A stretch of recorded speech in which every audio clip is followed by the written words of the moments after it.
Hola amigos, ¿cómo estamos todos? Espero que bien y bienvenidos a un nuevo directo en la tarde aquí en el canal, un nuevo directo de Fed, donde tenemos obviamente la reunión de nuestro querido Banco Central con el Summary of Economic Projections, el cual obviamente es una de las partes más importantes que quiero revisar. Honestamente me interesa mucho más que la rueda de prensa con el tío Powell. Pero vamos a saltar de una vez con el mercado porque ya salió ya. Y aquí lo tenemos, al menos la reacción del mercado por ahora. Podemos ver ese 0.5% de caída. El mercado se ha recuperado un poco tras la salida de estos números.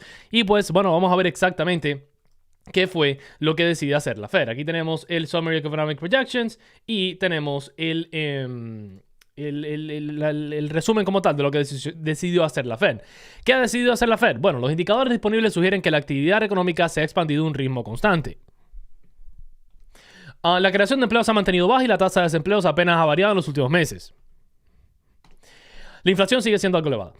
El comité busca alcanzar el máximo empleo y la inflación de 2%. La incertidumbre sobre las perspectivas económicas siguen siendo elevadas. Las implicaciones de los acontecimientos en Oriente Medio para la economía estadounidense son inciertas. El comité está atento a los riesgos que conlleva en su doble mandato. Para alcanzar sus objetivos, el comité decidió mantener el rango objetivo de las tasas, como todos y sus abuelas y todos sus hijos y demás y sus mascotas estaban esperando. La Fed no ha subido ni bajado intereses.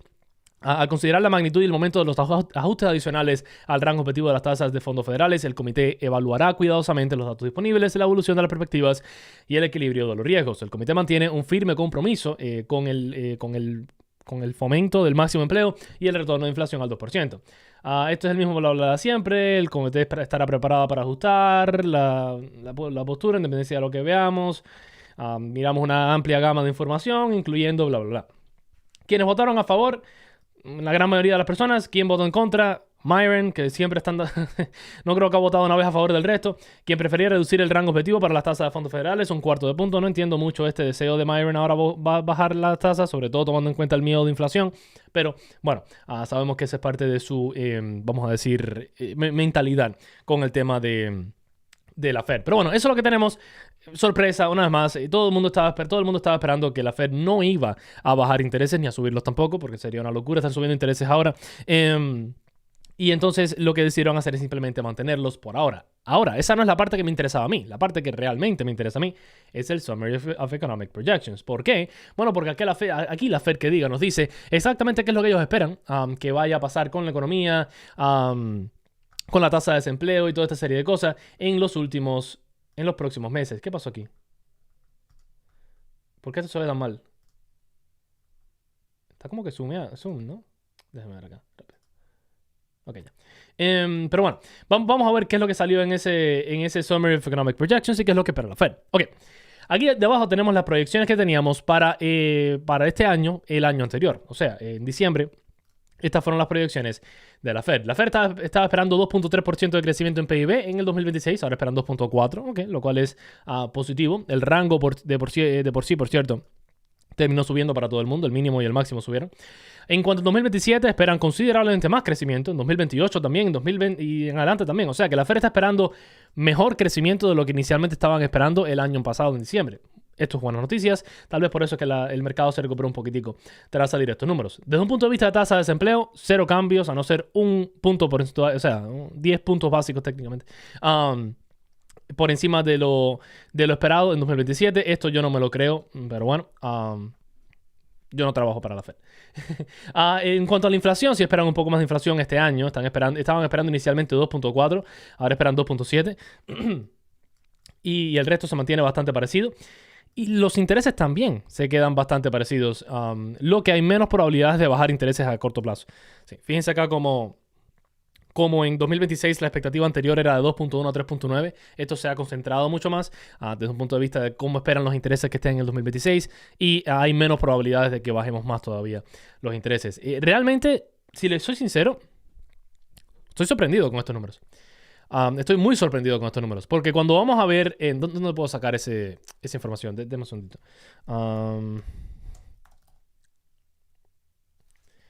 Cuando vamos a ver esto... ¿Es este? Sí.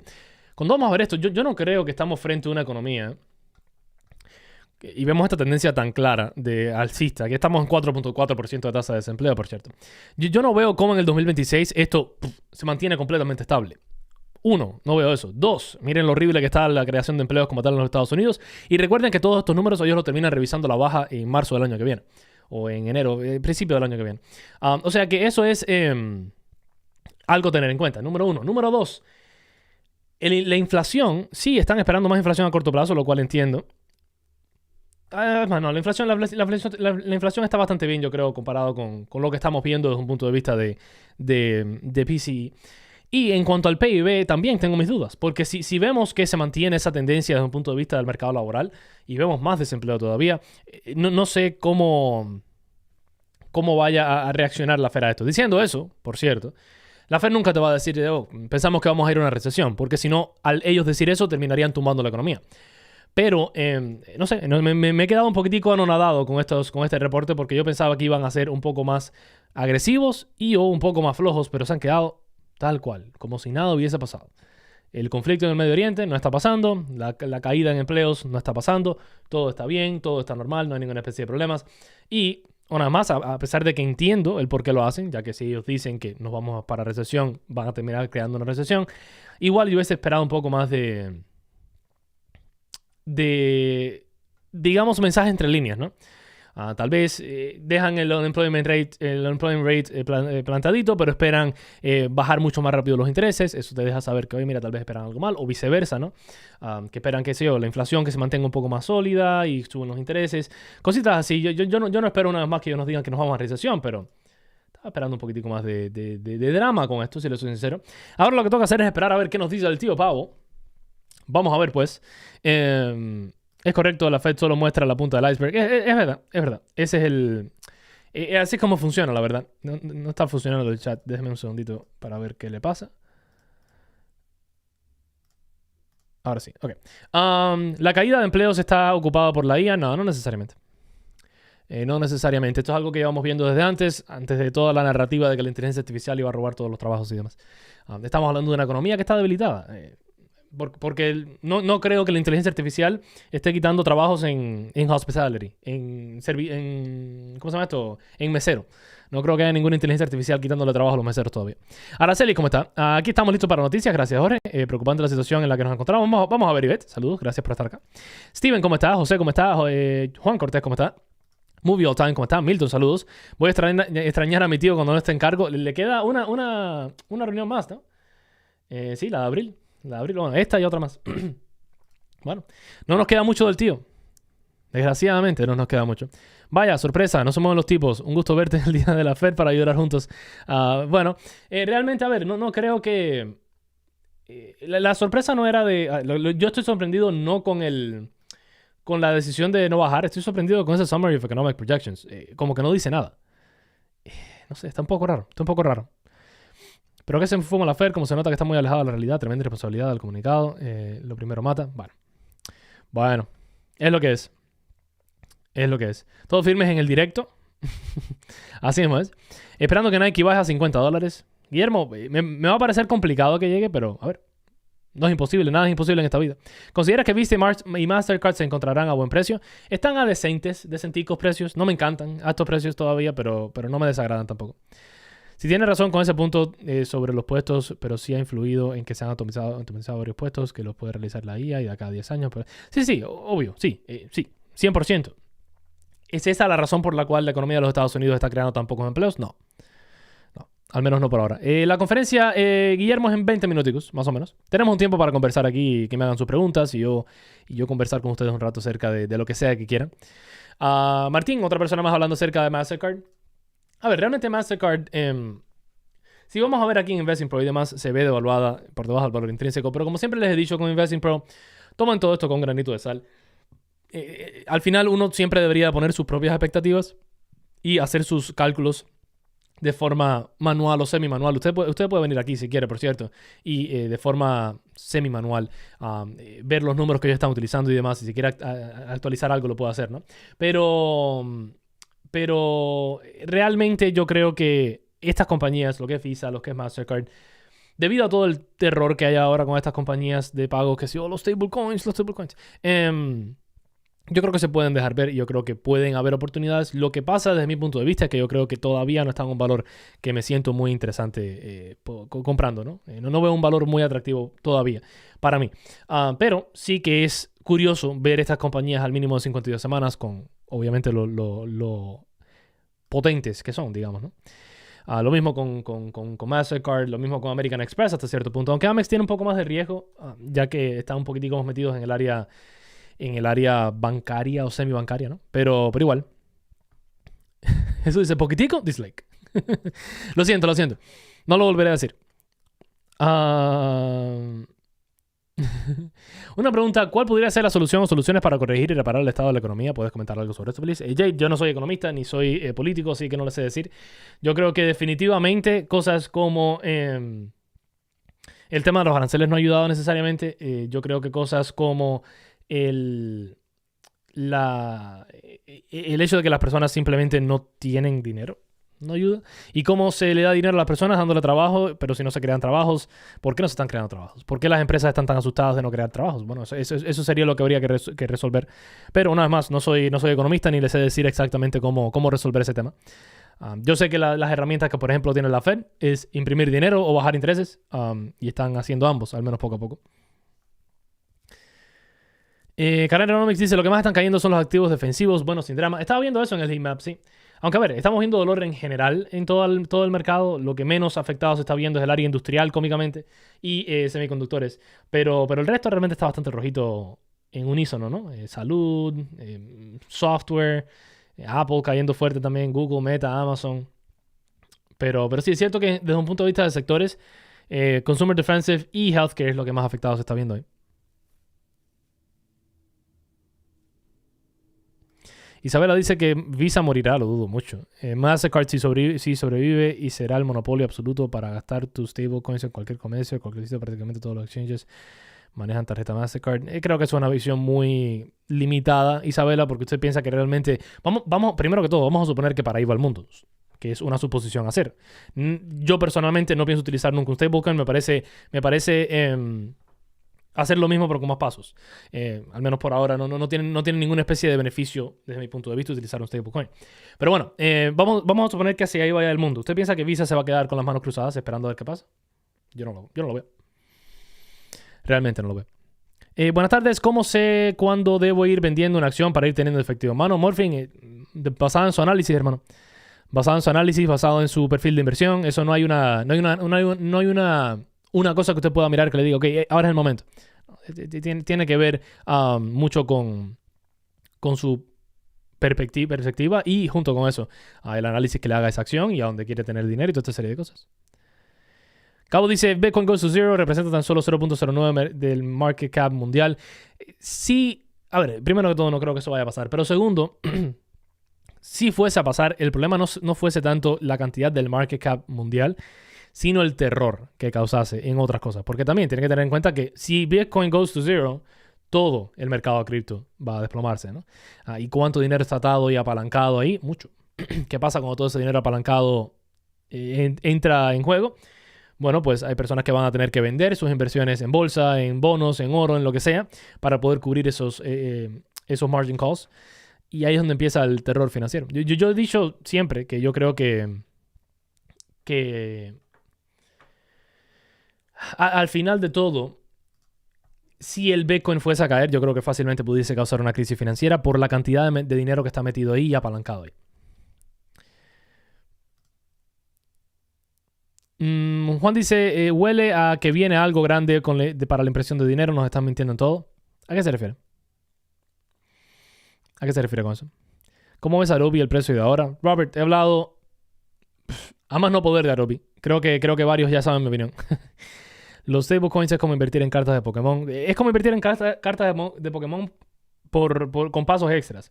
Es como decir que uno va a Dave & Buster's. No sé las personas que tal vez no hayan ido, pero es un lugar donde uno intercambia dólares por moneditas para jugar con esas moneditas y después tratar de ganarse ciertas cosas con eso, ¿no? Es lo mismo. Eso es lo que es un stablecoin. Tú le das el dólar para ganarte cositas y después lo sacas en dólares. O sea, es lo mismo. En fin. O para ganarle cositas, quiero decir, hacer el par de usos que tienen los stablecoins, ¿no? No sé, para mí es una... ¿Cómo se dice en inglés? Es un gimmick. Los stablecoins yo no le veo ninguna especie de valor.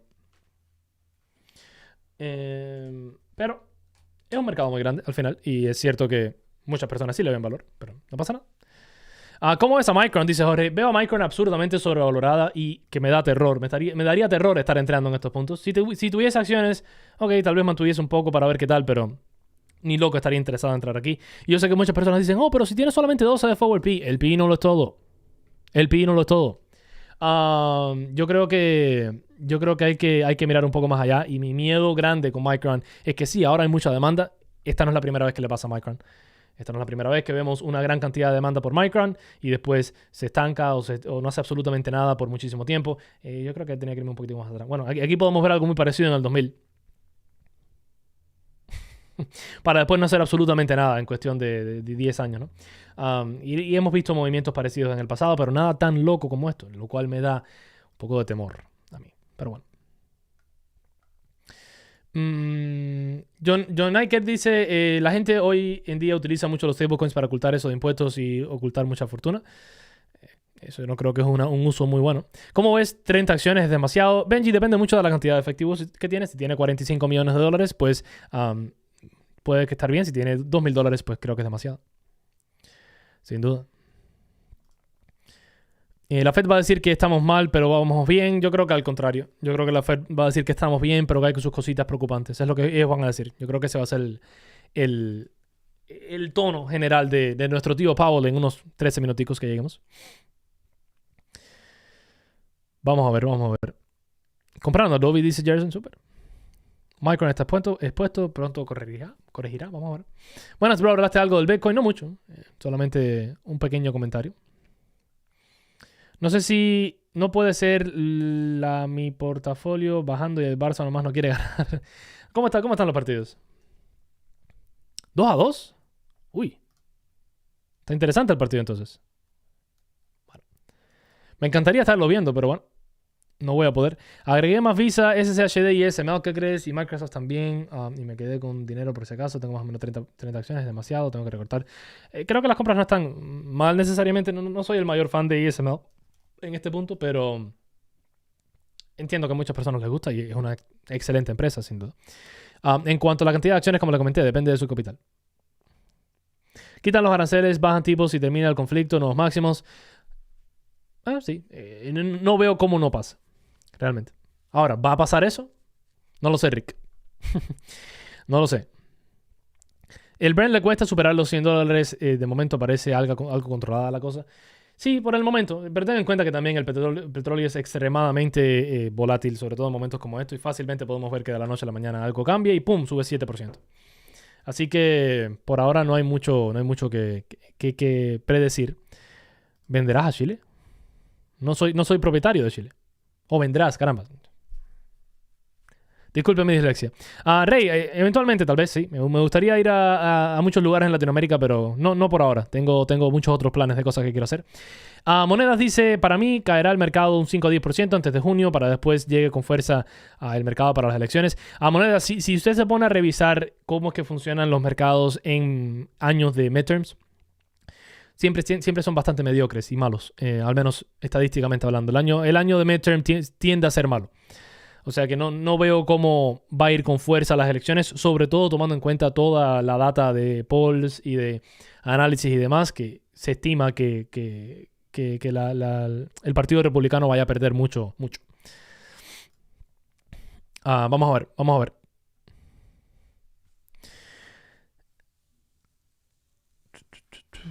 ¿Qué más hay por acá? Bueno, ahora me quedo con las acciones. Por ahora me quedo con las acciones de dividendos, a esperar que caigan las demás para comprar. Yo creo que ya estamos viendo oportunidades para comprar otras, realmente.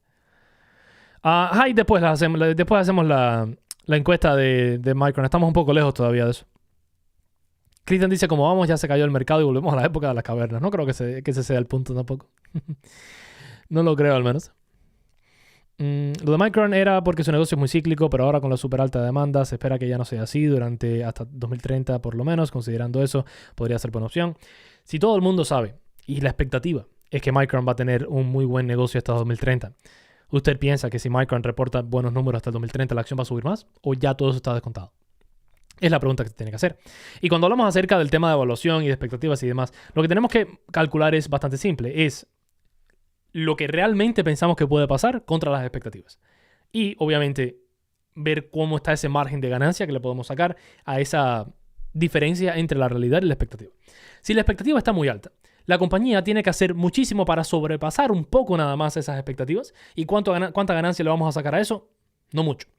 Por ende, podemos poner ese dinero en otro lugar. Pero no solo eso, vamos a suponer que las expectativas están muy altas y que pasa algo en los próximos 2-3 meses, 2-3 trimestres, y resulta que por cualquier razón habido y por haber, porque existen, hay menos demanda ahora.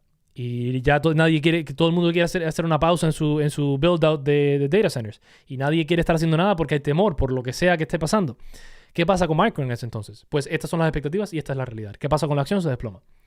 ¿Usted piensa que realmente todo el build-out y todo el CAPEX que se gastó en la burbuja del .com, ellos dijeron, mira, vamos a empezar a construir y vamos a construir un montón de servidores, vamos a suponer, hasta el día... En septiembre creo que fue 2000 que cayó el mercado, ¿no? Hasta septiembre del 2000. Hasta ahí. Ya de ahí en adelante no construimos más. Y el mercado lo que hizo fue subir hasta ese punto y caerse. No. Siempre, vamos a seguir construyendo, vamos a seguir, va a haber más demanda, hasta que no hubo. Y ahí es donde todo se vino abajo. Así que yo no creería en lo que dice Micron, en lo que dice Nvidia, en lo que dicen las compañías que están invirtiendo en estas cosas, los Microsoft y demás. Porque como mismo ellos te dicen, oye, sí estamos planeando gastar no sé qué cosa, $1,000 millones. Yo estoy planeando comprarme un Lamborghini pasado mañana. ¿Significa eso que el Lamborghini va a recibir mi dinero pasado mañana? No. No. Porque si mañana me rompo un pie y digo, ¿sabes qué? No quiero comprarme un Lamborghini. Pues el Lamborghini no coge mi dinero. ¿Y qué pasa entonces con eso? Pues las acciones del Lamborghini fuesen a caer. Hay que tener mucho cuidado con esas expectativas y pensar que, porque se espera más ventas de aquí a X punto, la compañía va a ser buena inversión. Dos cosas completamente distintas. Completamente distintas. Porque ya el mercado ha descontado todo ese optimismo o buena parte de ese optimismo. ¿A qué se deberá que Microsoft sigue en días rojos? ¿Cuál es el motivo del castigo? Luce, hemos hablado muchísimo de Microsoft. Hay un par de cosas que lo están afectando ahora mismo y se están viendo afectados por dos frentes. Dos frentes que se contradicen uno al otro, pero no dos frentes. Hablamos de ellos literalmente en el video de ayer. Déjenme ir preparando rapidito lo de lo de la Fern.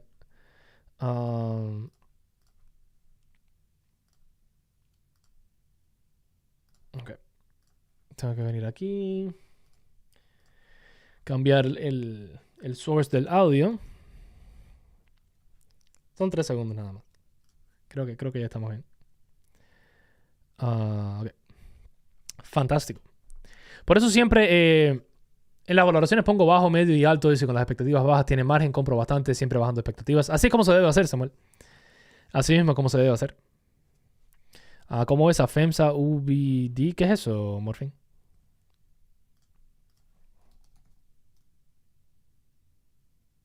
FEMSA VD. No sé qué es eso. No tengo ni idea de qué es eso, Morfin. Lo siento, pero no le puedo ayudar con eso. Preparando cash para Microsoft, dice Juan. Ok. Algo que me alerta es como Warren Buffett estaba acumulando capital. Jay, eso lo estaba haciendo hace mucho tiempo. No creo que eso es la señal para decir que el mercado está mal o algo por el estilo. Yo creo que es parte de cómo a él le gusta hacer las cosas, tener mucho en efectivo. También, debido a que tiene muchas compañías de aseguranza, aseguradoras, lo que sea, es necesario tener esa cantidad de efectivo de mano por muchas cosas, ¿no? John Michael, sí, Cuba tiene bolsa para ir a hacer los mandados. Y usted en esa bolsa pone el arroz, que haya, las papas, si hay, cosas así. Triste, pero cierto. Fern, Walmart sigue siendo una oportunidad, pero con un valor intrínseco alto. Yo no sé, el Sahir. Yo no estuviese concentrándome ahora mismo, honestamente, desde un punto de vista del mercado general.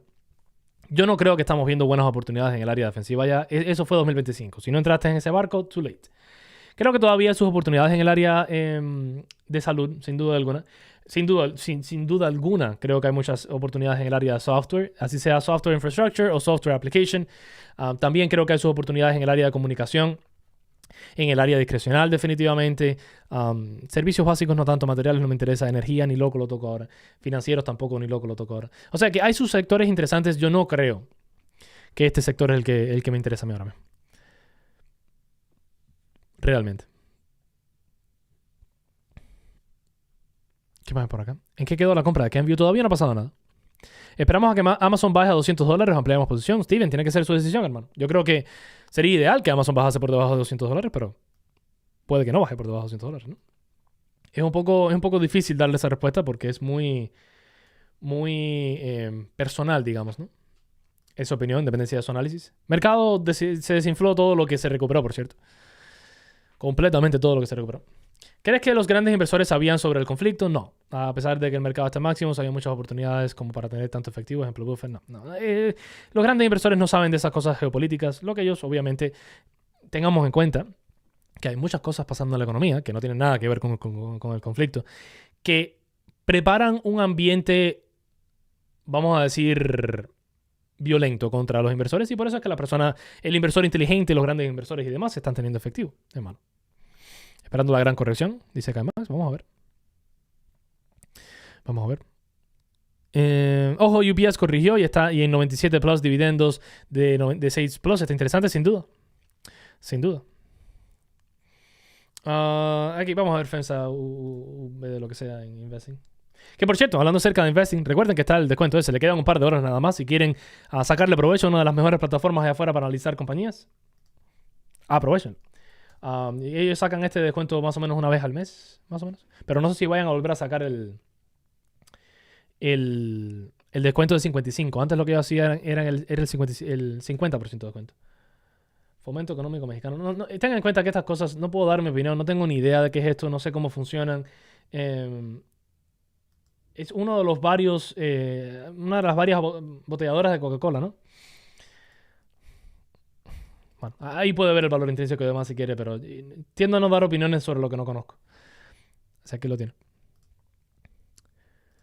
¿Cómo crees que tu formación en análisis fundamental ayuda a un inversor que acaba de empezar? Un mini resumen, porfa. Alonso, mi formación en análisis fundamental ayuda a un inversor que acaba de empezar a no invertir basado en historias y no invertir basado en un video de YouTube que le dice que, ¿por qué esta compañía va a vender más mañana, va a subir?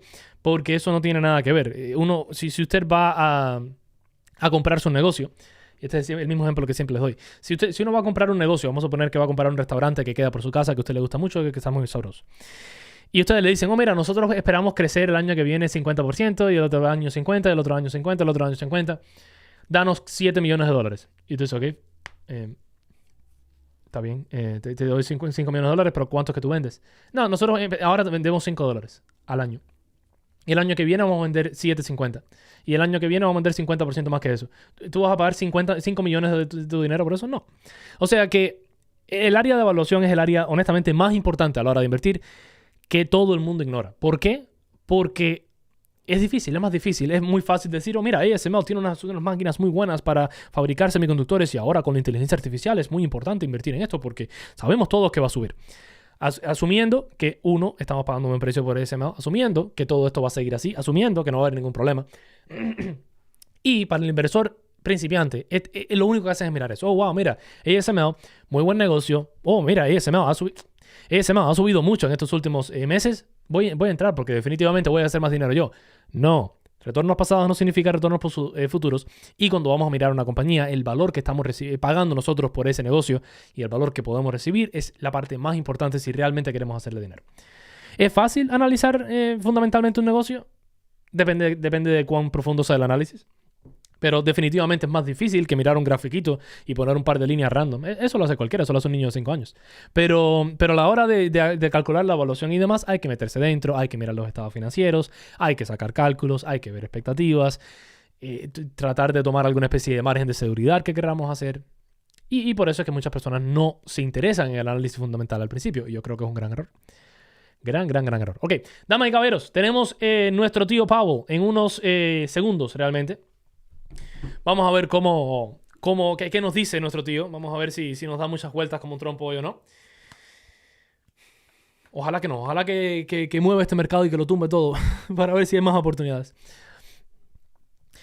Carlos dice, de acuerdo, pero ¿no crees que si el mercado siempre descuenta el crecimiento futuro, Micron debió dejar de subir mensualmente a doble dígito hace unos meses ya? Muchos se arrepienten de no haber entrado. Carlos tiene que tomar en cuenta también el entusiasmo. No solamente existe, por ejemplo, Adobe. Adobe está reportando buenos números. ¿Por qué sigue cayendo? No es por los números, es por el miedo, por la emoción, por irracionalidad del mercado a corto plazo. Por eso es que Micron sigue subiendo, porque muchas personas están diciendo, oh, mira, pero sigue subiendo y las ventas suben y siguen comprando, a pesar de que la compañía no es interesante. Con eso, por cierto, no quiero decir que Micron no pueda subir más, lo pueden hacer, pero el upside está limitado y el downside es bastante grande. Y a mí no me gusta invertir en ese tipo de oportunidad asimétrica. La oportunidad asimétrica que a mí me gusta invertir, es cuando la bajada está limitada y la subida es mucho más grande. Pero bueno, todavía no ha empezado Powell, René. Literalmente aquí lo estamos viendo. Al menos no ha empezado en CNBC.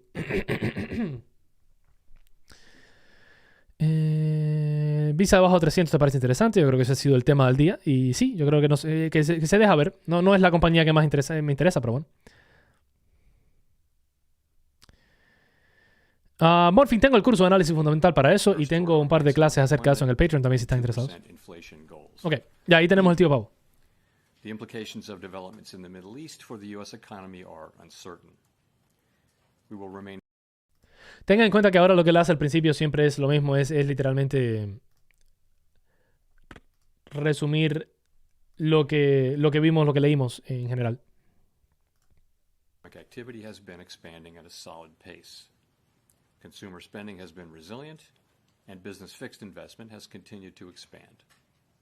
In contrast, activity in the housing sector has remained weak.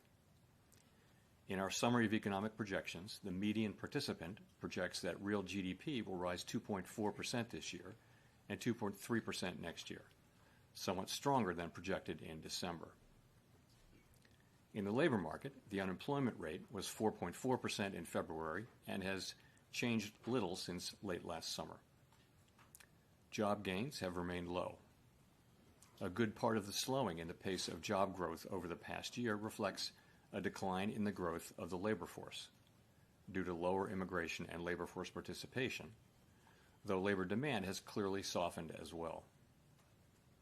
Other indicators, including job openings, layoffs, hiring, and nominal wage growth, generally show little change in recent months. In our SEP, the median projection of the unemployment rate is 4.4% at the end of this year and edges down thereafter. Inflation has eased significantly from its highs in mid-2022, but remains somewhat elevated relative to our 2% longer-run goal. Estimates based on the Consumer Price Index and other data indicate that total PCE prices rose 2.8% over the 12 months ending in February, and that excluding the volatile food and energy categories, core PCE prices rose 3.0%. These elevated readings largely reflect inflation in the goods sector, which has been boosted by the effects of tariffs. Near-term measures of inflation expectations have risen in recent weeks, likely reflecting the substantial rise in oil prices caused by the supply disruptions in the Middle East. Most measures of longer-term expectations remain consistent with our 2% inflation goal. The median projection in the SEP for total PCE inflation this year is 2.7% and 2.2% next year, a bit higher than projected in December. Our monetary policy actions are guided by our dual mandate to promote maximum employment and stable prices for the American people. At today's meeting, the committee decided to maintain the target range for the federal funds rate at 3.5 to 3.75%. From last September through December, we lowered our policy rate 0.75 percentage point, bringing it within a range of plausible estimates of neutral. This normalization of our policy stance should continue to help stabilize the labor market while allowing inflation to resume its downward trend toward 2%. But the implications of events in the Middle East for the U.S. economy are uncertain. In the near term, higher energy prices will push up overall inflation, but it is too soon to know the scope and duration of the potential effects on the economy. We will continue to monitor the risks to both sides of our mandate.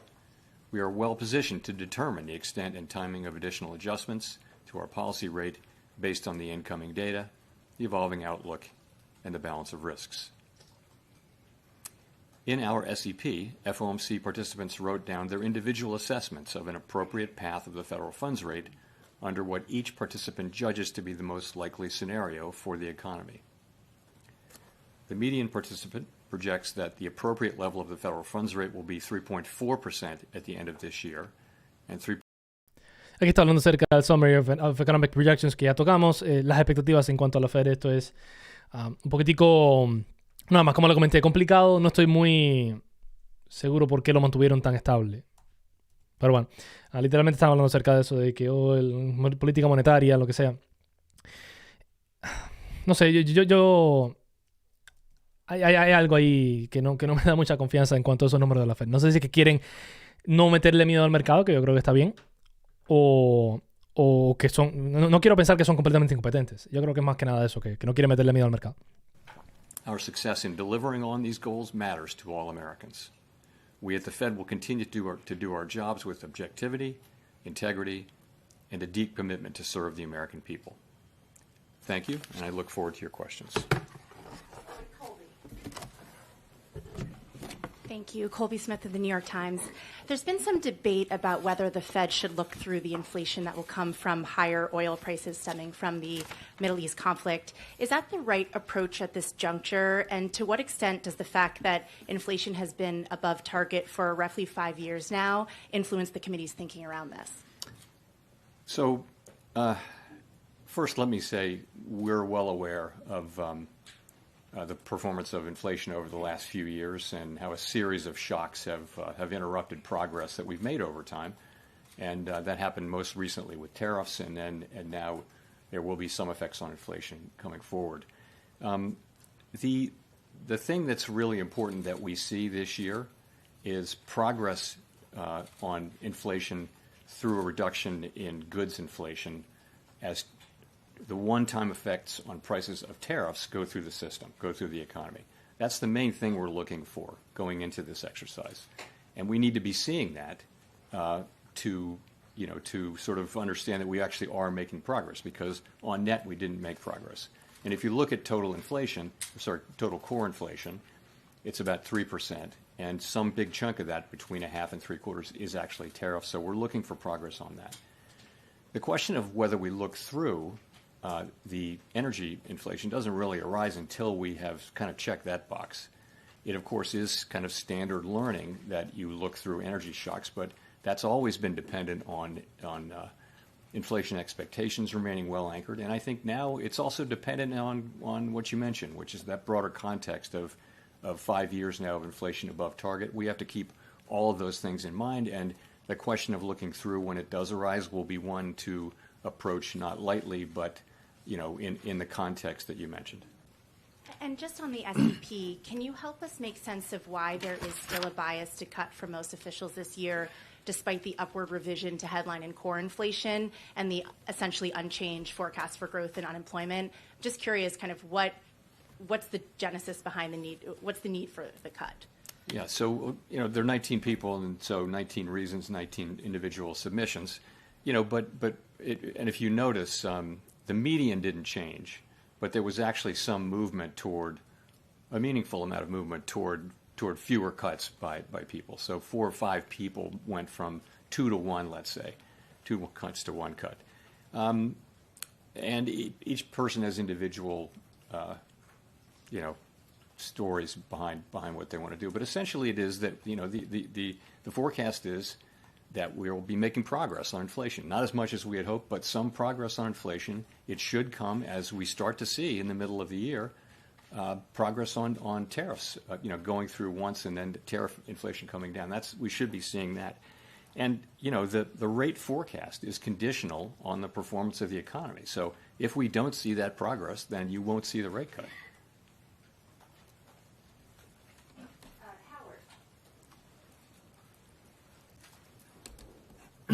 Thank you. Howard Schneider with Reuters. Just to follow up a little bit and to be clear, is the higher inflation penciled in here for 2026 solely the result of the oil shock or something else? So that's going to be part of it. But, that wouldn't be most of core, right? So the oil shock for sure shows up here.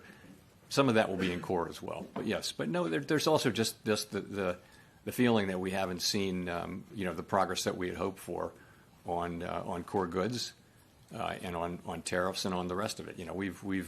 So for whatever reason people did write up their inflation forecast, that will certainly be tied to events in the Middle East and the price of oil, but it's also, I think, a reflection of the slow progress we've seen on tariffs, which we believe we will see. It's just a question of how long it takes for them to get all the way through the economy, and it just takes some time. Right.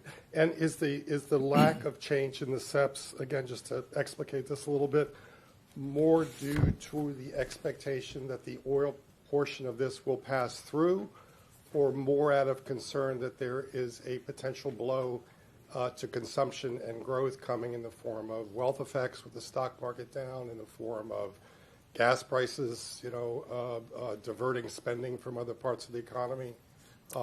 So I didn't get the second part of your question. That consumers are going to be potentially diverting money to gasoline from other parts of the economy. There could be a growth shock or a redistribution of spending there that can hit consumption, wealth effects as well. I guess I'm wondering, is the rate forecast not changing because you think the oil shock is going to be temporary, or because you want to be sure you're positioned in case growth starts to slow? So the thing I really want to emphasize is that nobody knows. The economics effect could be bigger, they could be smaller, they could be much smaller or much bigger. We just don't know. So people are writing down something that seems to make sense to them, but have no conviction that to your point, if we have if we have a long period of much higher gas prices, that's going to weigh on consumption. That'll weigh on disposable personal income, and it'll weigh on consumption. But we don't know if that's going to happen. Something quite different than that. We might have much lower than expected pass-through. So people write down, this is one of those SEPs where a number of people mentioned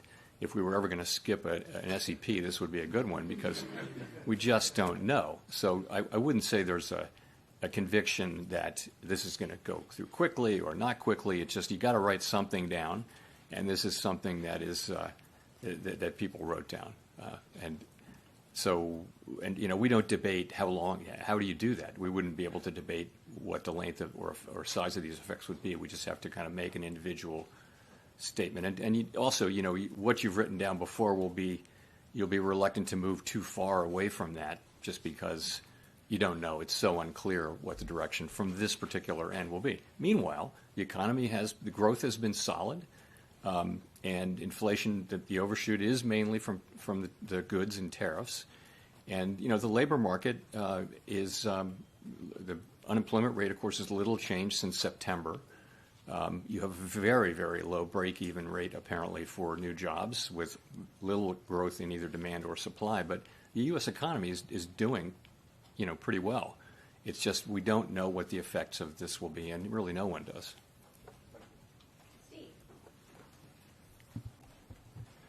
Mr. Chair, in the past, the staff has suggested that higher oil prices, they have a hit to consumption, which Howard was talking about, but that's somewhat offset by increases to domestic production. I wonder if you could talk about that dynamic, especially to the extent that how much U.S. production is happening right now.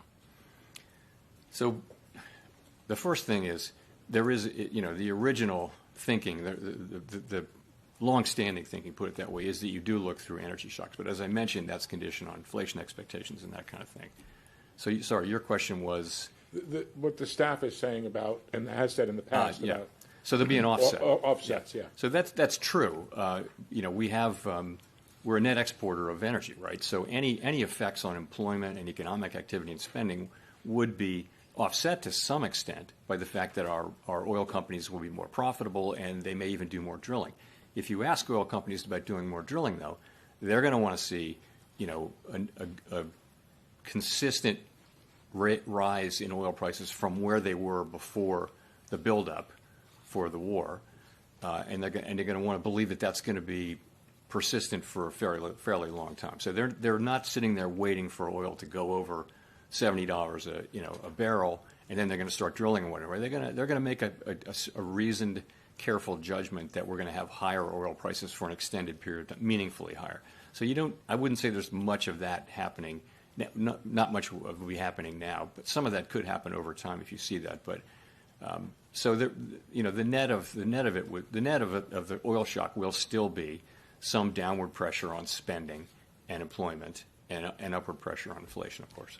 And if I could just follow up on Colby's question, how much do you worry that, having looked through tariff inflation and inflation running above target, and looking through the oil price shock would undermine the credibility of your commitment to the 2% target? You know, we have to do our analysis and you know, think these things through carefully, but of course that's on everyone's mind. You know, we're well aware of the history, and but you don't want to overreact to that. You know, you want to make the best judgment you can based on the facts. I don't think we're going to let it color our decision making more than is appropriate. It's more the thought that it's been 5 years, and we've actually had, you know, we had the tariff shock, we had the pandemic, and now we have an energy shock of some size and duration. We don't know what that's going to be, actually. And, you know, it's one of those things where it's a repeated set of things, and you worry that that's the kind of thing that can, you know, can cause trouble for inflation expectations. And so we worry a lot about that, and we are very strongly committed to doing what it takes to keep inflation expectations anchored at 2%. And, you know, I think it's important that we do that. Very important.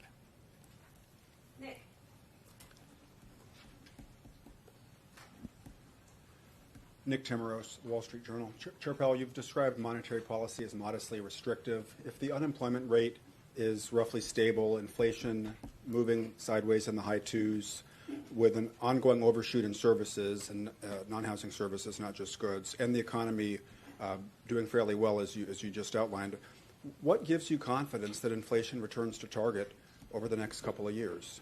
Okay, so I would say the rate is, you can characterize it as in the high end of neutral, or you can characterize it as perhaps mildly restrictive, even modestly restrictive. No one knows for sure, but it's in that range where it's somewhere around the borderline between restrictive and not. Remember that a big part of the disinflation we're looking for is just the runoff of when tariffs are put into place. Of course, what they do is they raise prices to some extent, to the extent those prices the tariffs are paid by consumers on a one-time basis. And we're waiting for that process. It takes 8, 9, 10, 11 months, a year to go through the system. And we're waiting for the tariffs, which were put in place over the course of the middle part and later last year. We're waiting for that to go through the system so that goods inflation will return closer to what it's always been. I mean, it used to be, for many, many years, it was negative. And then, you know, the year before tariffs came in, it was 0. And it's running at like 2% now. So, and so that's kind of, goods inflation is running at 2%. So that's not coming from standard Phillips curve restrictive, restrictive policy. It's coming from the runoff of a one-time thing.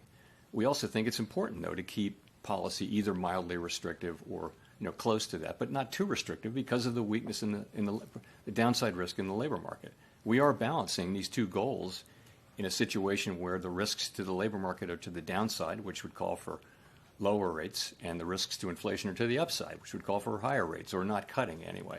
So we're in a difficult situation, and we feel like our framework calls on us to balance the risks, and we feel like where we are now, which is kind of on that borderline, the higher borderline of restrictive versus not restrictive, we feel like that's the right place to be. Can I ask about core non-housing services, though? Because there are some people who think that it hasn't come down very much, if at all, over the past year. If wage growth has come down, if the labor market has loosened, why has non-housing services inflation maybe been slower to follow? That's a good question. It's frustrating. Non-housing services they basically moved sideways for a year. They're at the same level, and we do expect that they will come down. But it's a bunch of idiosyncratic things. But at the same time, that is one of the things we should be seeing, because to your point, you know, the labor market is clearly not a source of inflationary pressures, and that should really matter for non-housing services.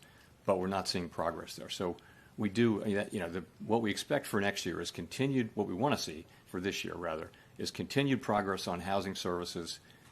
Finally, seeing that, you know, the goods inflation come back down because the one-time effects of tariffs are through, and then also get some help from non-housing services. That's what we'd like to see. But it's, you know, it's a good question why we didn't see much of that last year. Edward. Thanks, Chair Powell. Edward Lawrence with Fox Business. So in December, we saw employment numbers revised down to negative 17,000. January revised down. February posted a loss of 92,000. Is the employment side a far greater risk than the inflation side? Because we are seeing inflation, CPI is close to 2%, PCE has ticked down overall. You know, it's really, I wouldn't say that. I wouldn't say that that's clear at all, that one is more at risk than the other. So you can point to the unemployment rate being stable, and, you know, in a world where both supply and demand for workers have come down very, very sharply over the course of the past year due to immigration policy largely, you know, a ratio is going to be a better thing to look at than job creation, for example. So, and the ratio is the unemployment rate, and it's been stable since September. So that tells you that. Inflation, you know, you can we're at 3.0% core inflation, 2.8% headline. So we've been well above the 2%, that amount, whatever it is, 0.7, 0.8, or a full percentage point above 2% for some time, and that's a concern. You know, we need to get back down to 2%, and we need to keep focused on that, even though we do now face some new inflation from energy. So I'd be hard pressed to say that one of them is obviously more at risk than the other. And if I may, what happens if there's no Federal Reserve chairman confirmed on May 15th? Would you stay on? So if my successor is not confirmed by the end of my term as chair, I would serve as chair pro tem until he is confirmed. That is what the law calls for. That's what we've done on several occasions, including involving me, and it's what we're going to do in this situation. And while I'm at it, on the question whether I will leave while the investigation is ongoing, I have no intention of leaving the board until the investigation is well and truly over, with transparency and finality, and I would refer you to the statement that was in the Fed's brief that you will all have seen, and I won't have anything more for you on that. On the question of whether I will then continue to serve as a governor after my term ends and after the investigation is over, I have not made that decision yet, and I will make that decision based on what I think is best for the institution and for the people we serve. Figuring you probably were going to set the dominoes off there, Edward. And I'm not going to have any more to say on those issues, by the way. Thank you very much. Claire Jones from the Financial Times. People have drawn quite a few historical parallels with the current situation. We've seen oil price shocks in the past. Some people have said the first Gulf War and the Fed's response to that, where there was a focus on the growth risks, is the right parallel. To what extent would you agree with that, and to what extent do you think we're in a different place today? Thank you. You know, it's really hard to say until we see the situation, the actual situation. In some circumstances, that might be the right case. In fact, for example, if we do see the kinds of disinflationary progress that we expect to see due to tariffs that I mentioned, I think it's hard to say, and it will depend to some extent on the size and duration of the effects we're seeing on prices, and it will depend a lot on what we can see in inflation expectations. And just one follow-up, if I may, just on the BLS report that was mentioned briefly there. It doesn't seem from the projections or from the comments you've made today about the unemployment rate and focusing on that your view on the labour market story, to a large part being a supply-side story, has changed despite the quite negative number in February. Would that be the right take, and was there anyone else in the room who thought differently, and that the February jobs report was cause for concern? So I think you have to take the two together. You know, in a way, the January report was a positive surprise, and the February report was a negative surprise. If you put them together, you get something in the middle, and I think you have to really, as you do, I'm sure, realize there was a strike and there was weather, and that's about 80,000 of the negative effect total on the February report. Notwithstanding that, so what do you see if you take a step back overall? There are a number of indicators that suggest a degree of stability, but the thing that I think a good number of people on the committee are concerned about is just the very, very low level of job creation. If you adjust what has been the trend job creation over the past, let's say, 6 months, if you adjust that for what we think, our staff thinks, is the overstatement due to overcounting, effectively there's zero net job creation in the private sector.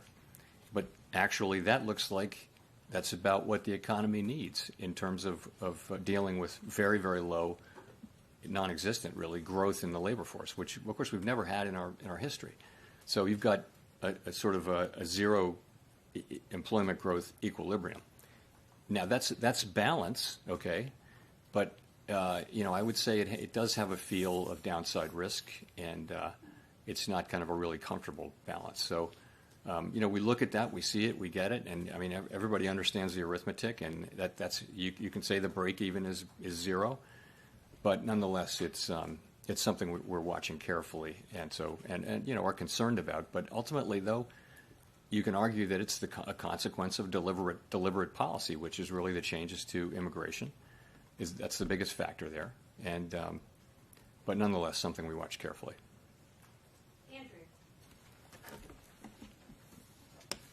Thanks, Chair Powell. The economy's experienced a series of supply shocks in the last few years, COVID, tariffs, 2 oil price shocks. Do you think that is bad luck, or has something changed in the world that makes supply shocks more common, and does the central bank need to start taking account of the risk of supply shocks as a more common problem? We did go through a long period where the shocks were all demand shocks, and so we've had a lot of practice thinking about supply shocks in the last 4 or 5 years for sure. And it's just a very different thing and a much more difficult thing, because it does immediately raise the question of tension between the two parts of our mandate. But, has the world changed? I mean, COVID is a one-time thing, right? This energy supply shock is a one-time thing. It's not because of some broad tendency or anything, I don't think. And the oil shock with Ukraine was also a consequence of military action. So I don't know that the world has changed in a way that there'll be more supply shocks. But there's people have written that paper and that speech a number of times. A number of people have tried to make the case that is the case. And in fact, we have seen more supply shocks in the last 5 years than we've seen in many years before that. It's a fact. Okay. You said last year that the Fed was reviewing its communication strategies, including the SEP, as part of its framework review. Whatever happened to that? And I have like 5 follow-ups to that, but I guess what would you change about Fed communications if you had the time? Thanks. What happened about that was not much, and I'll tell you why. So, we looked carefully at many aspects of the SEP and of our communications.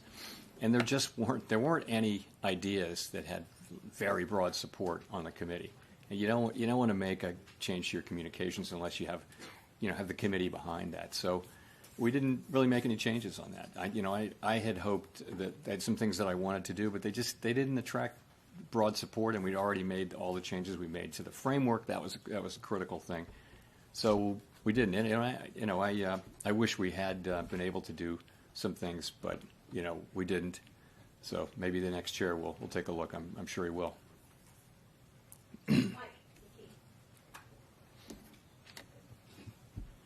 Michael McKee from Bloomberg Television and Radio.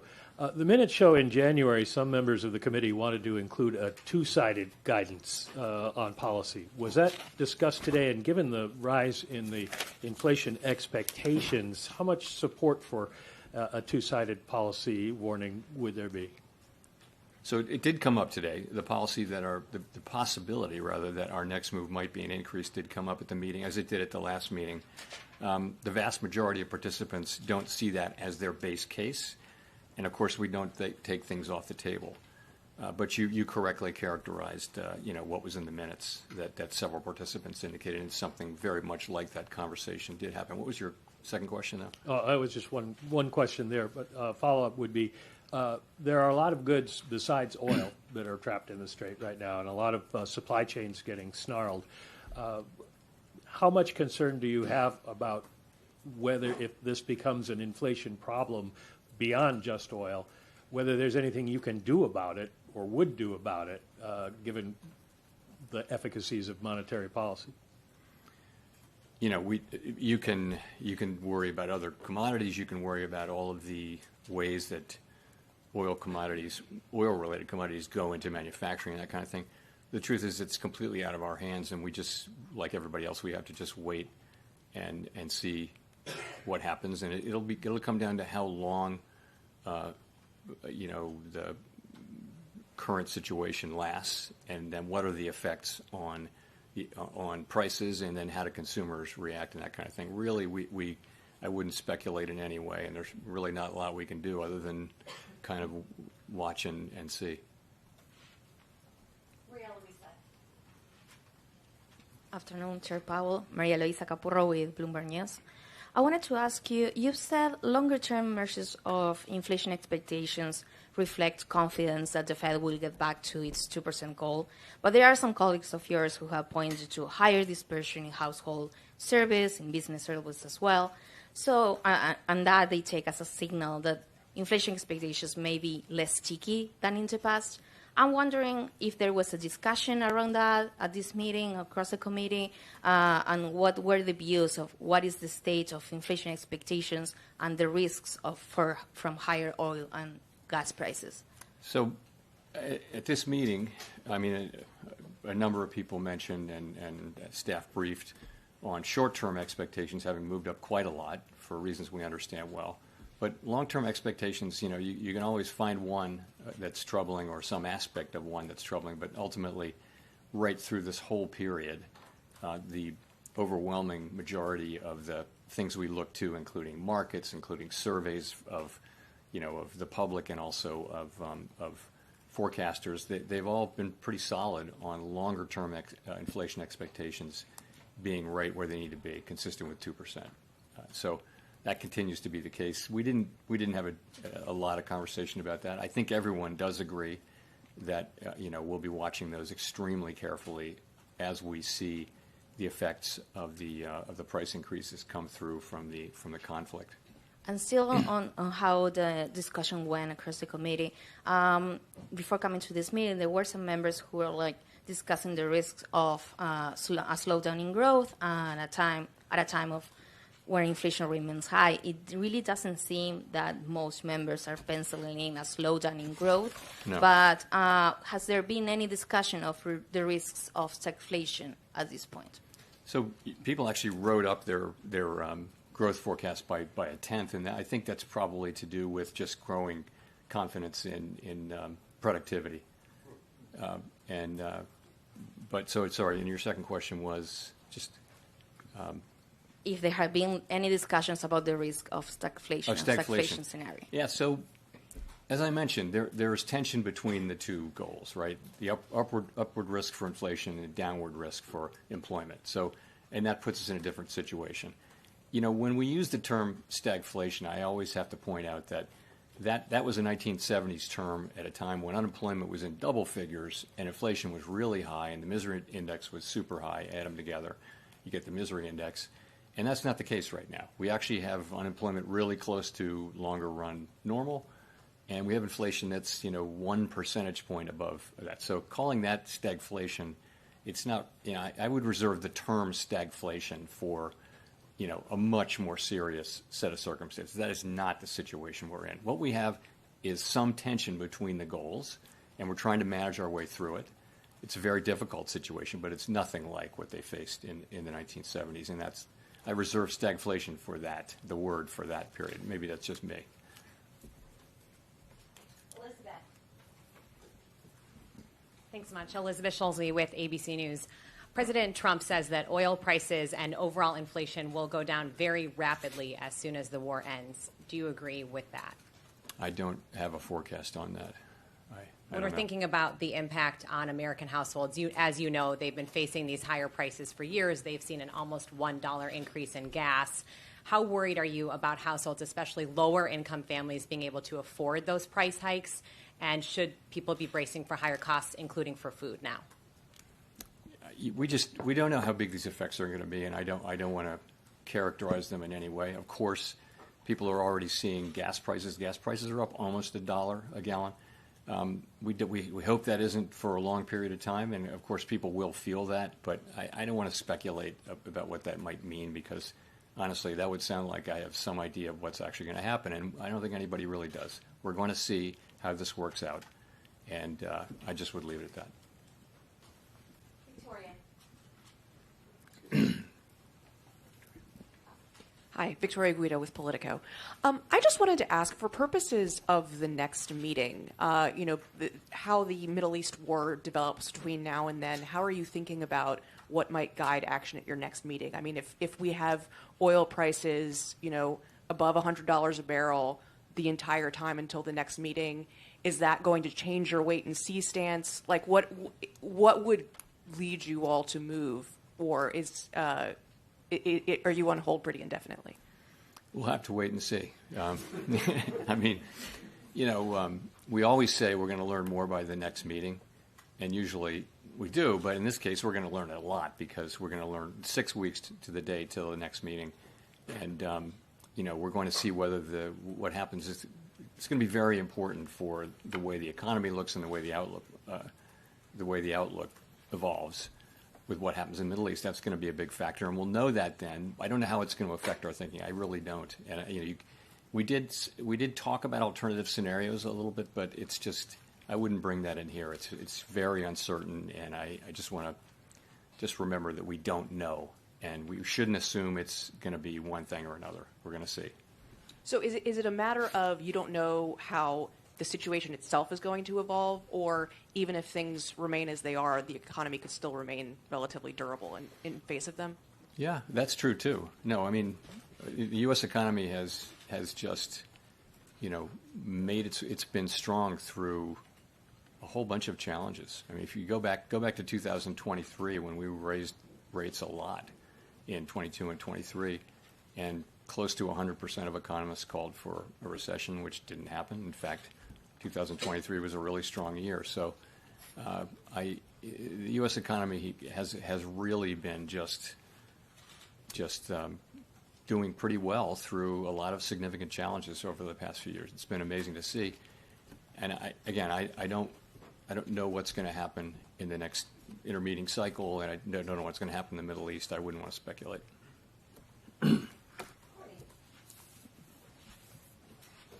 Hi, Chair Powell. Thanks for taking our questions. What makes you so certain that tariff-related price increases will be a one-time effect? I don't think we've seen you since the Supreme Court tariff decision, and it's pretty clear that none of us know what the extent of the tariff shock will be as the administration moves to replace some of the tariffs that were overturned. So I suppose I'm curious, what would make you question this certainty that tariffs are going to be a one-time price effect?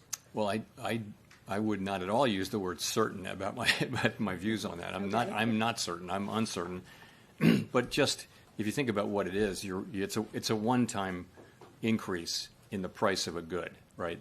And what inflation is ongoing increases in prices this year, next year, the year after. That's what inflation is. It's not a one-time price increase. There's a very, very big difference. The public doesn't really focus on that, but that's the difference. And tariffs should be in theory, unless they cause people to start expecting still more tariffs the next year and still more tariffs the next year, they should be a classic one-time thing. People say the same thing traditionally about an energy price spike, because traditionally prices go up and they come back down. And by the time monetary policy would react, it would be over. So I don't have tons of confidence on that. I think that the theory is probably right, but as usual, the time it takes to get all the way through the economy is just very uncertain. And we found that coming out of COVID, that the inflation did go away, and largely for the reasons we thought it would, but it took 2 years longer than we thought. So I think we have to be humble about knowing how long it will take for tariffs to go all the way through the economy. And so what we've been doing is, our staff's been doing, it's very interesting.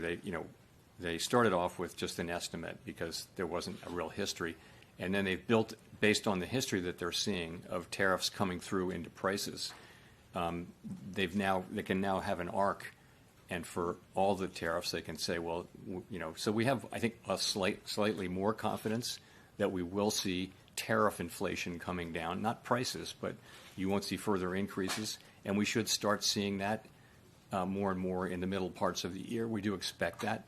Now, you're also right, though, that the level of tariffs came down fairly meaningfully in the wake of the in the wake of the court decision. But the administration said they're going to get that rate right back up to where it was. So, and we assume that they'll do that over time. So that's how we think about it. Thank you. Hi, thank you. Chris Rugaber at Associated Press. You talked about the shortcomings of the SEP in this environment. I wanted to ask about, or throw in an additional thing, which is the fact that it's happening before transition. Is there still some value, perhaps, in the public knowing what other Fed officials are thinking, the ones who will stay on for the rest of the year and beyond? And does that even handicap your successor in any way? Well, just in terms of having a whole committee expressing its views, is that something that locks them in for the rest of the year? No. We never. The SEP is never. People are more than happy to change their SEP dots. They're no way bound by them.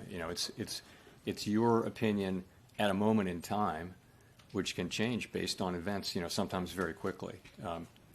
So it never locks people in. People are more than happy to be proven wrong in either direction. And so I just think we do it. And, I mentioned this was a time when it's very hard to do it. During the pandemic, we actually took one meeting off, I think. But we don't like to do that just because it's hard to do. We should just keep doing it. But I just would say for this one, though, I think it's even more than usual good to take the forecast with a grain of salt, because subject to just very high levels of uncertainty.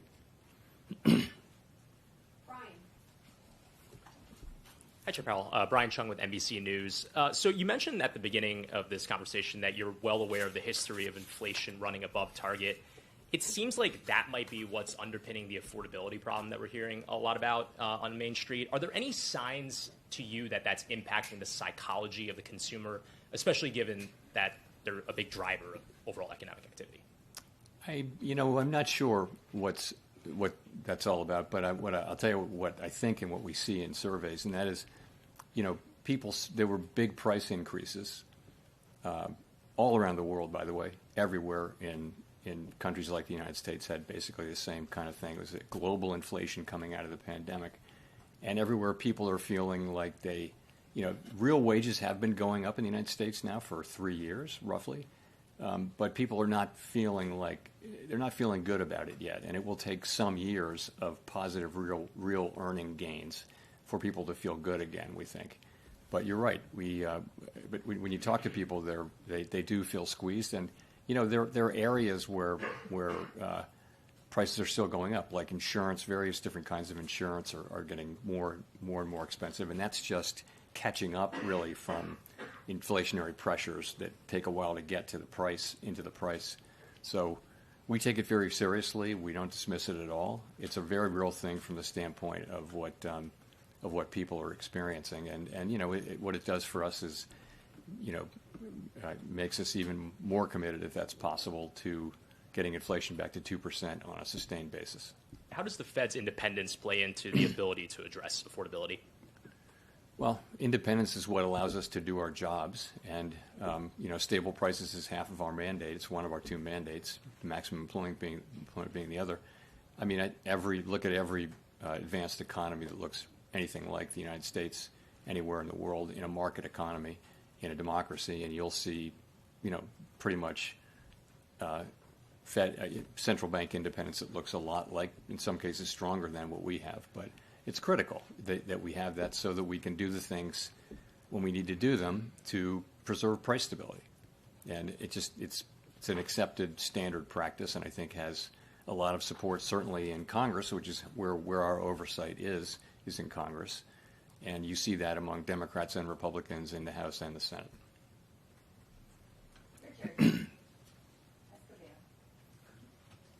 Hi, Chair Powell. Richard Escobedo at CBS News. Thanks for doing this. Two questions. One, how high would oil prices and broader inflation have to go, and for how long, for the committee to consider hiking rates? And then secondly, diesel prices are rising faster than gas prices. How concerned are you that the increase in diesel might drive up food and goods prices and lead to broader inflation? Yeah, I'm not going to give you an example or specific answer on the first question. We're prepared to do what needs to be done, but I wouldn't want to hypothesize about what that might be. In terms of diesel prices, so your question there is, are we concerned about it? I mean, how concerned, and whether or not it will drive up, the cost of food and other goods that really rely on it to. So I think it's a more general concern than that. It's diesel prices because that's transportation of food and things like that. There are just lots of ways that oil and derivatives of oil get into the production and transportation of many, many things. So, and those, there are big effects in headline inflation, but things like that leak into core as well. And the effects may not be as big, but they're quite real and they're material. So we are aware of that, and we're watching it, but we're right at the beginning of this, and we don't know how big we just don't know how big this will be and how long it lasts. It may or may not be something that really makes a big imprint on the U.S. economy. We're just going to have to wait and see. Thank you. Archie, for the last question. Thanks very much. Just to sort of stare into the future for a little bit, I was looking at the longer run bits of the SEP and noticed that the growth estimate had been revised up a good chunk from 1.8 to 2, and the kind of long-term Fed funds rate as well. It'd be great just to hear, is that AI productivity or what's going on there exactly? Yeah, I think it's just productivity. We actually started seeing meaningfully higher productivity some years ago, 4 years ago, 5 years ago, and that's not because of generative AI. We won't know for years what it's really due to. But it could be due to the kind of things that people did during the pandemic to economize and somehow become more productive because there was an incredible labor shortage. But I think economic forecasters are very skeptical of periods of high productivity because they're so rare and they're often revised away. And for many of us, I never thought I'd see this many years of really high productivity, and by the way, expect it to continue. And we haven't really started to see the effects of generative AI, and that should certainly contribute to that. So it's quite unusual, and it's this is the higher productivity is the thing that allows incomes to rise over time, and so it's a great thing. Was that your question? Yeah, no, I was just curious what lay behind that, and just briefly on that as well to finish up. You hear the argument a lot, this is a sort of disinflationary story, and if you believe that productivity thing, that should also weigh down inflation over time, maybe then kind of pull down where rates end up. Do you kind of agree with that line of thinking, or do you think that's not how you should think about where the rates I think you have to be cautious about that, in particular if you're talking about AI, about generative AI. So remember, in the short term, what's happening is we're building data centers everywhere, and that's actually putting pressure on all kinds of goods and services that go into building these things. So that's actually probably pushing inflation up at the margin. In addition, it probably raises the neutral rate. So in the near term, you're not looking at something that would immediately call for lower rates or that would be lowering inflation. Over time, though, sure, it can be if it's expanding potential output, which is what higher productivity does, then it actually can be. But I think it's an empirical question because it's really what is the demand growing faster or slower than the supply side, and I think we just don't know that answer ex ante going in. We'll just have to wait and see. Thank you very much.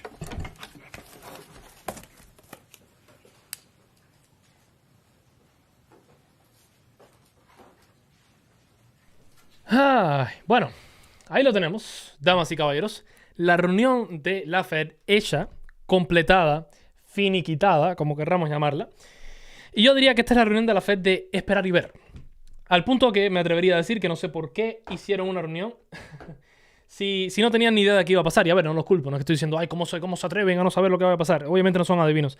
Pero hablaron mucho al principio acerca de la SEP, el Summary of Economic Projections, que es ese papel que recibimos una vez cada 3 meses más o menos de parte de la Fed, donde ellos nos dicen exactamente qué es lo que ellos esperan, al menos por ahora, en cuanto a la economía, crecimiento económico, inflación, tasa de desempleo, etcétera, etcétera. Y por aquí arriba, Powell nos dijo, déjame quitar esto acá. Powell nos dijo que ellos inclusive consideraron saltarse el Summary of Economic Projections esta reunión, porque honestamente no tenían ni idea de qué poner. Y por eso, cuando vamos a revisar el... ¿Dónde está? Aquí está. Okay. Cuando vamos a revisar el Summary of Economic Projections, que lo hicimos al principio de este directo, pues les comenté que se veía un poco raro, ¿no? Que cómo es posible que haya mantenido todo igual, que no haya cambiado nada, a pesar de, obviamente, la presión que pudiese existir en la economía. Y yo creo que lo que hizo la Fed es decir, mira, vamos a ignorar todo esto del petróleo por ahora porque no sabemos por cuánto más tiempo va a estar y vamos a poner lo que nosotros pensábamos antes de que todo esto comenzase. Yo creo que eso fue lo que hicieron y por eso es que salen números tan parecidos a los de diciembre. En otras palabras, yo ignorase completamente ese Summary of Economic Projections porque el mismo Jerome Powell nos dijo que tendríamos que tomarlo con un gran grano de sal. Junto con eso, desde un punto de vista de... las opiniones como tal de Jerome Powell, obviamente él espera que veamos subidas en el desempleo, menos gastos como tal de parte del consumidor, o sea, menos crecimiento económico, mayor inflación.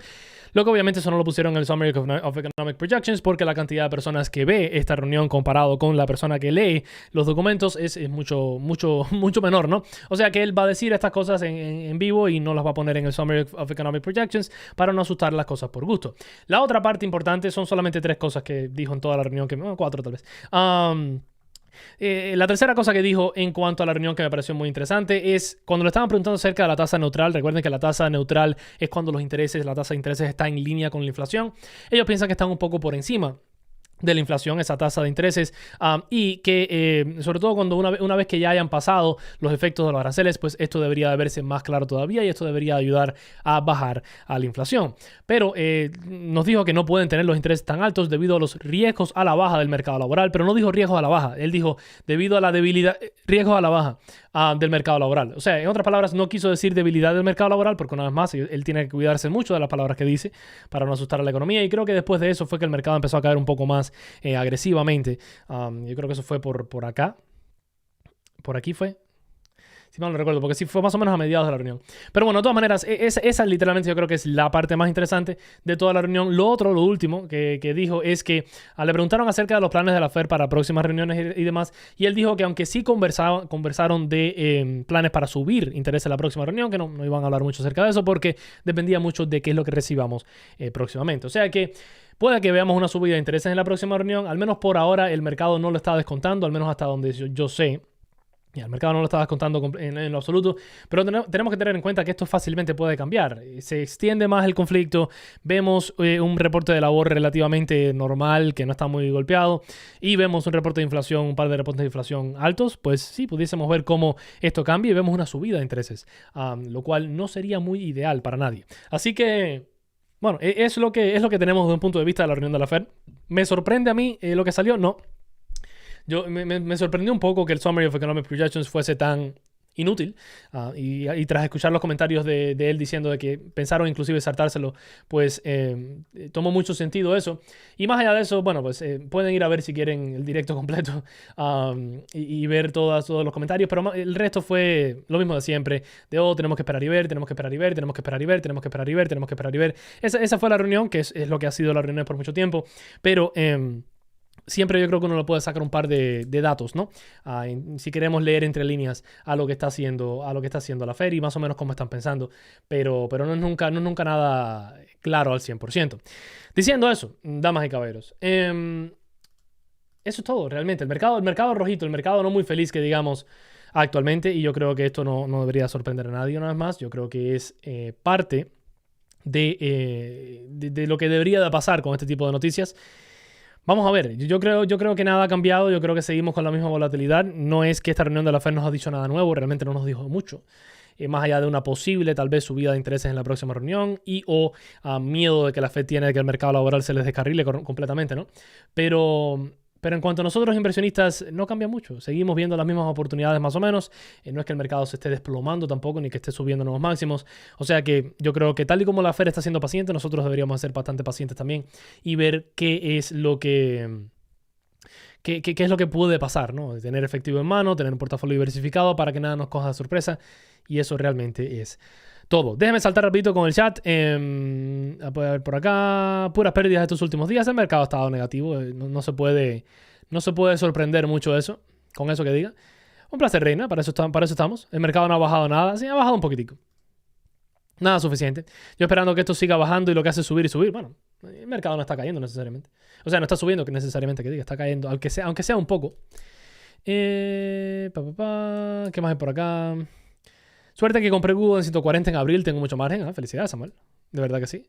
El mercado no ha bajado nada, qué aburrido. Estas cosas pasan y por eso hay que ser muy pacientes. Recuerden que yo creo que la principal virtud que tiene un buen inversor a largo plazo es la paciencia. No desesperarse, no empezar a comprar por comprar, toda esa serie de cosas. Hay que tomar las cosas con mucha calma, quedarse con efectivo, comprar poco a poco, cositas así. Es lo que tocaría hacer realmente. No nos podemos volver locos, es lo que les puedo decir y asegurar prácticamente. Amazon está en $209. Señores, ojito, cuidado. Cuidado que está muy interesante. Vamos a ver. ¿Qué más tenemos por acá? A mí me está carreando Netflix, Constellation Brands, Lockheed Martin y Lululemon. Felicidades, David Gana. Felicidades. Mi única acción que está verde es Sentinel One. Qué raro ver que Sentinel One esté cayendo. Ha sido mucho dolor por mucho tiempo. Por mucho tiempo.